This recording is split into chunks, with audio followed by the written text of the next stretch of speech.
13 अप्रैल 1919 को अमृतसर के निकट जलियांवाले बाग में जो जनरल डायर ने नरसंहार किया, उसकी एक झलक देखिए इन शब्दों में। बैसाखी के त्योहार पर, बैसाखी के त्योहार पर भीड़ जुटी जलियांवाले बाग में, भीड़ जुटी जलियांवाले बाग में।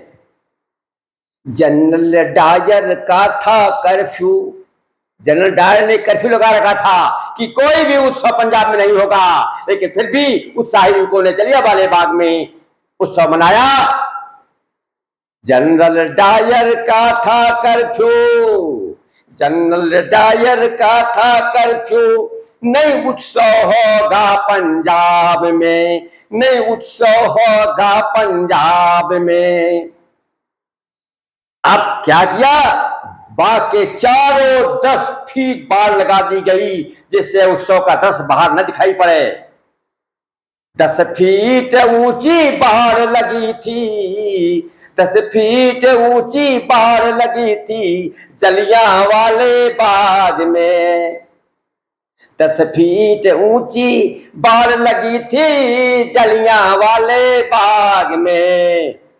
एक तरफ था जश्न बाग में, एक तरफ था जश्न बाग में, तुझे बरस रही थी गोलियां। एक तरफ था जश्न बाग में, दूजे बरस रही थी गोलियां, दूजे बरस रही थी गोलियां।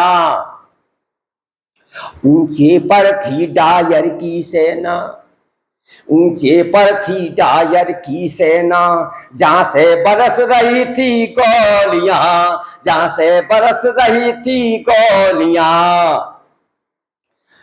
अरे लाशों पर लाशें बिछी हुई थी, लाशों पर लाशें बिछी हुई थी अब जलियांवाले बाग में, अब जलियांवाले बाग में।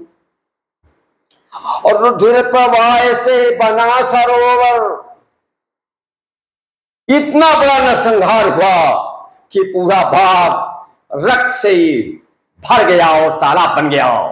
रुधिर प्रवाह से बना सरोवर, रुधिर प्रवाह से बना सरोवर, लाशें तैर रही थी बाग में, लाशें तैर रही थी बाग में।